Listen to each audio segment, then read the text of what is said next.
How to find auto download settings on WhatsApp. Hello guys, in today's video I'm gonna show you how to find auto download settings on WhatsApp. First thing, go to WhatsApp and here you will find these 3 points in the top corner. Click on it and then just click settings, and here you will find storage and data. Click on it and here you will find it media auto download, and here you can manage anything you want, and you can manage auto download with Wi-Fi or mobile data just by click here and select anything you want and go back.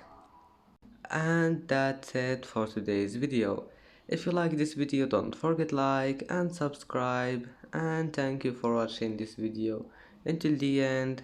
And now see you in the next video.